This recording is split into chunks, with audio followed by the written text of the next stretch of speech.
Hello and welcome back to our English 11 Plus course, our downloadable course, which aims to provide you with an overview of the skills that you need and the approach and the techniques really that you need to do well in English 11 Plus.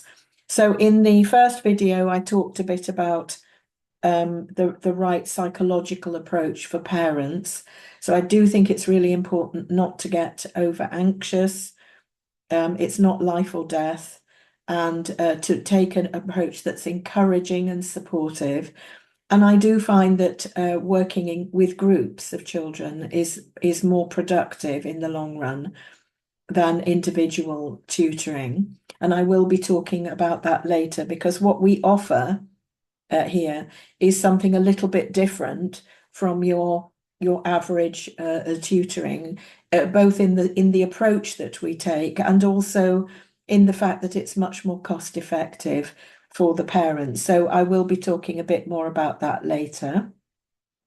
So what I thought I'd do now is take a look at a typical 11 plus exam for a fee paying school.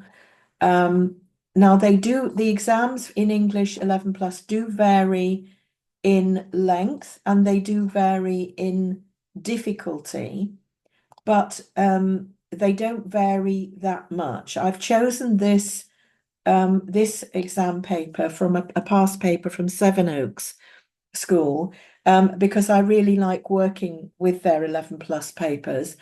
They are challenging enough to really put a child through their paces, but they're not ridiculously difficult. And also the format of the paper is typical. So if we look at this past paper, we will see that there is a section A, which is a comprehension, it's a reading comprehension, and a section B, which is a creative writing exercise. So they're half and half, 50-50, and very often the section B may be a task based on the topic or theme of section A, but it doesn't have to be. So in this case, it's not. So first of all, just take a look at the exam format. It's a 1 hour exam, which, as I say, is typical. The shortest 11 plus exam I've encountered is 45 minutes, and some of them are 1 hour and 10 minutes. But in each case, there will be 2 sections. So one of the things that we can do to help our children do well in the exam is to get them into the habit of doing these exercises in a timed way, but without being overly pressured. So as I said, section A is a comprehension. So there will be a passage from a book or a short story. And then there will be a series of questions on it. Now, this Sevenoaks paper is a little bit more sophisticated than some 11 plus papers in that you are required to do analytical writing about the text. But there's no need to be afraid of that. I always think it's better to prepare our children for something that's a tad harder than they may have to face, than for them to feel that they're opening a paper to do and realizing that they're not up to it. So it's always good to have that element of challenge. In some 11 plus section A's, you will get 2 or 3 questions that are just finding information in the text. But I'm focusing here on a paper that actually goes straight into analytical work, so that we're looking at the most challenging end of the spectrum of papers. So here we've got 3 questions. Now, it's very important to look on the right-hand side. In each 11 plus question it will show you how many marks you can get as a maximum for each of your answers. And I think that's quite important because it gives you an idea of how much detail you're going to need and how much effort you need to put into each answer. So the marks are divided equally, 50-50. Here we've got 3 questions for 15 marks. And then as we slide down to section B, you've got a picture prompt, which is going to be used for your creative writing. Now, I will be going into the creative writing techniques and skills in some detail in this course. So that's just really to give you an overview of what an 11+ exam looks like. So what is really being tested in 11+? So a question that you don't often hear asked, but I think it's an important question to ask. We're looking at the ability to read a text, not just in terms of the information that it's giving us, but also in terms of the techniques that the writer has chosen to create the impressions and the style that they're using. So we're looking not only at the meaning, but we're also looking at the writing techniques that the writer has used. So why is that important?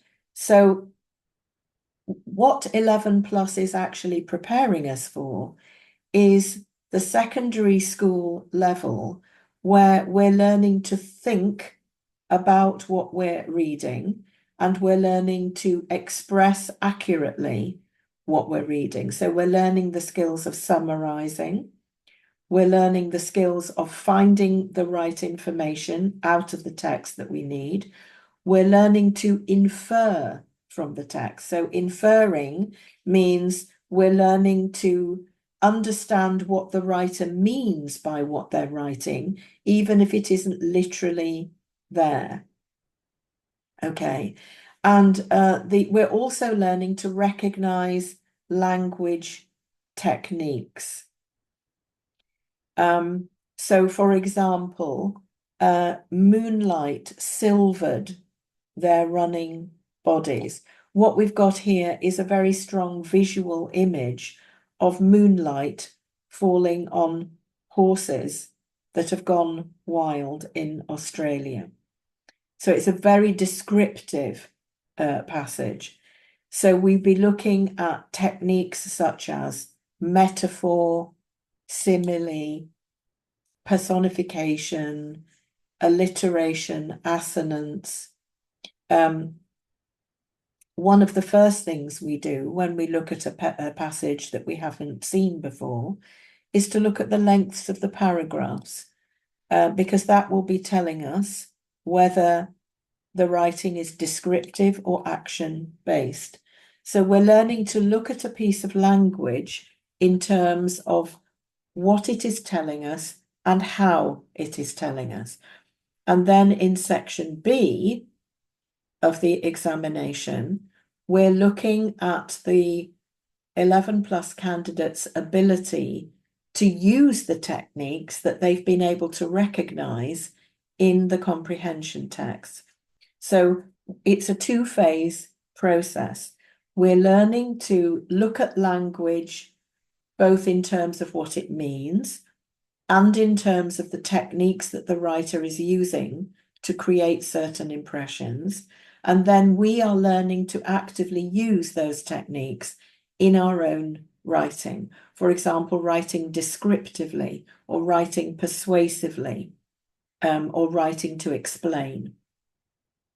So that's just an overview of what a paper looks like. This is probably slightly at the more difficult end of the spectrum of 11+ in terms of the questions, because the questions actually require you to put together a very coherent answer using examples from the text. So that means include evidence. Okay, so that means making a point, explaining with examples what the writer is doing. So I'll stop sharing there. I hope that was helpful. As we move through the course, we'll be looking at different examples of exam papers and looking at them in more detail. I think it's important to choose the right moment to work with practice papers.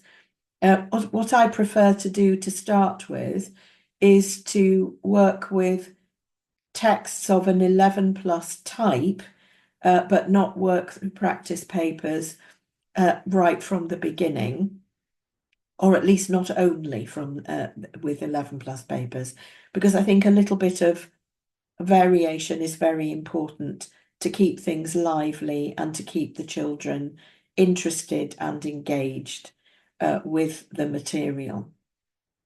So that'll do, I think, for explaining the paper, and I'll be coming back in the next video to talk about the kind of skills we're looking at, and most specifically with time management, because this can be a huge difficulty for some children. So, and not just children, actually. So we'll come back in the next video and look a little bit more at the nuts and bolts of the technique. So thank you for your attention, and I look forward to seeing you in the next one.